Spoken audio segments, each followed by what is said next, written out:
সুন্দর করে বোঝায় দিছে রে ভাই, সবাই মারা যাব। দুনিয়ায় এমন কোন মানুষ নাই রে ভাইয়া বুকে হাত দিয়া বলতে পারবে চিরস্থায়ী দুনিয়ায় আসছি, দুনিয়া ছাইরা যাব না। আছে নিজরে বলে চিরস্থায়ী দুনিয়ার মধ্যে আসলাম, কেউ বলতে পারবে না রে মুসলমান। মারা যে যাব কেমন অবস্থা হবে, মওত নামে কি বস্তু, মওত নামে বস্তুটারে কেমন দেখা যায়। দেখবেন ভাই অনেক মানুষ আছে মওতের টাইমে চোখগুলা বড় বড় হয়ে যায়, অনেক মানুষ আছে ভয়ের জন্য চোখে দিয়া জল বাইরে হয়ে যায়, পায়খানা করে দেয়, পেশাব করে দেয়। এমনও মানুষ আমাদের চোখের সম্মুখে দেখি কি দেখি না জোরে বলে। এই জন্যই পায়খানা করে দেয়, পেশাব করে দেয়। আমার নবী ডেকে ডেকে বলে আদম নবীকে যখন দুনিয়ায় বানানো হয় নাই, যখন জবানে মওতের কথাটা এসে গেছে, একটু কথা মওত নিয়ে শুনেন ভাই। আমার নবী বলে হযরতে আদম নবীকে যখন দুনিয়ায় পাঠানো হয় নাই, ততদিন পর্যন্ত মওত নামে বস্তু আছে কেউ জানে নাই, কেউ জানে নাই মওত কেমন কেমন দেখা যায়। আমার নবী বলে মওত কে আল্লাহ রাব্বুল আলামিন 1000 পর্দার ভিতরে 70,000 জিনজির দিয়া মওত নামে বস্তুটারে আল্লাহ রাব্বুল আলামিন বাইন্দা রাখছে। কোন আল্লাহু আকবার, আরো জোরে বলতে হবে আল্লাহু আকবার। আরে মওত নামে বস্তুটারে বাইন্দা রাখছে জিনজির দিয়া। আল্লাহর নবী বলে ছোট মোটো জিনজির দিয়া বাঁধে নাই।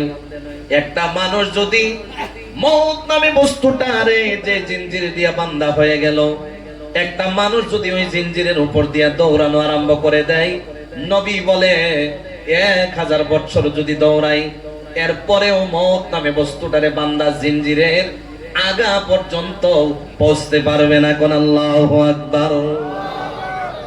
এত ভয়ানক মওত।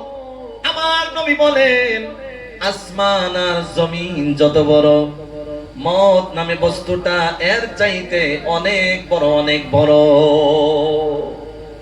ফেরেশতা কেউ মওত নামে বস্তুটা দেখে নাই, এমনকি আমরা যারা বসে রইলাম দেখছি। নিজরে বলেন যার সামনে মওত আইসা যায় সে দুনিয়া ছাইরা চিরবিদায় হয়ে যায়।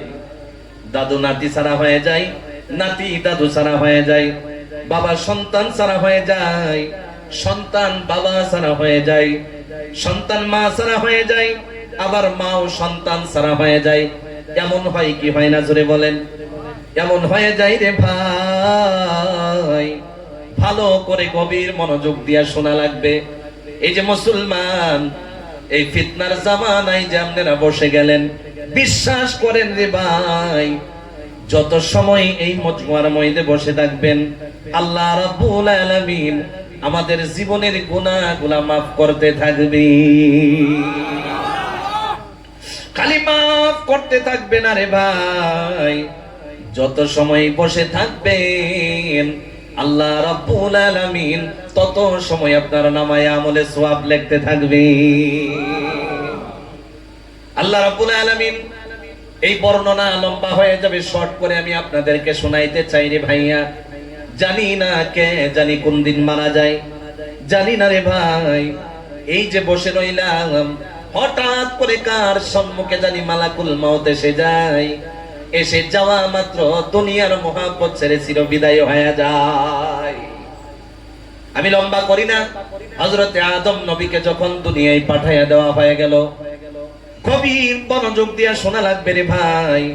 আল্লাহ রাব্বুল আলামিন আদম নবী যখন দুনিয়ায় এসে গেল, আজরাইল রে ডাক দিছে, আজরাইল রে এদিকে আয়। কথা বুঝতেছেন আপনারা? আজরাইল রে ডাক দিছে, এই আজরাইল এদিকে আসো। আজরাইল হাজির হয়ে গেল, বলে আল্লাহ কেন ডাকলেন?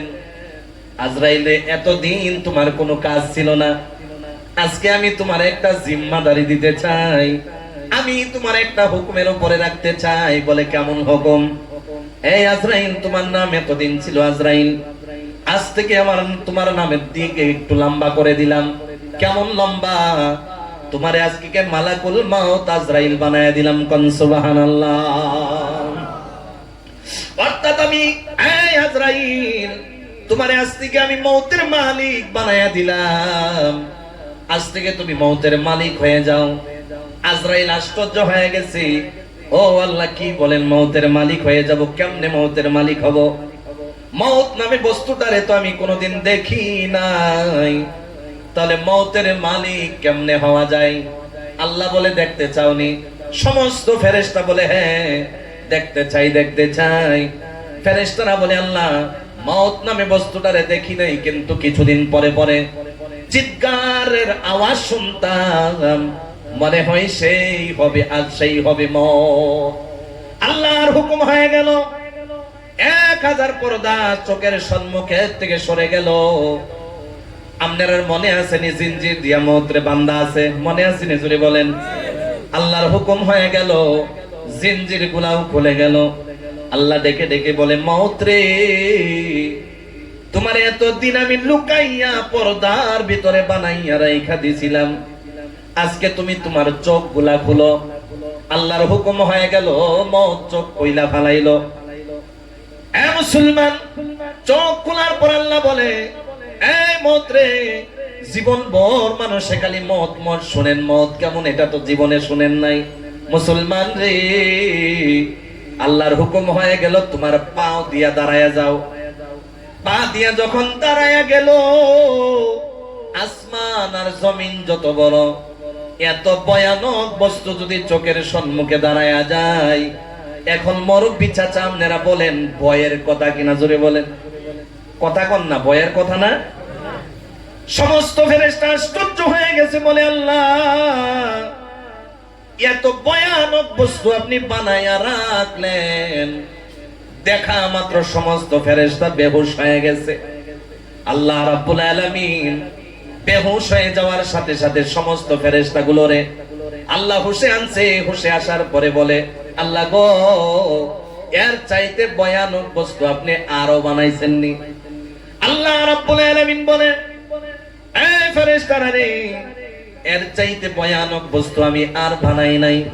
আমি আল্লাহ রাব্বুল আলামিনের কাছে যারা গুনাহ করবে, নামাজ পড়বে না, রোজা রাখবে না, আমি আল্লাহর হুকুম আহকাম কিছুই মানবে না, এই বান্দাগুলোর জন্য আমি মওতের চাইতে অনেক ভয়ানক হয়ে যাব। আর যারা নাকি আমি আল্লাহর হুকুম আহকাম মানবে, নবীর সুন্নতি তরিকায় জীবন যাপন করবে, আমি আল্লাহর হুকুম আহকাম মাইনা দুনিয়ায় চলবে, আমি আল্লাহ রাব্বুল আলামিন তার কাছে সবচাইতে প্রিয় হয়ে যাব। কোন সুবহানাল্লাহ। কথা বোঝা যায় নিজরে কানে? এ মুসলমান ইমানদার, এখন আল্লাহ ডাইকা ডাইকা বলে ফেরেশতা, এই আজরাইল তুমি বসে আছো, এই মওত নামে বস্তুটারে তোমার হাতের কবজায় নিয়ে নাও।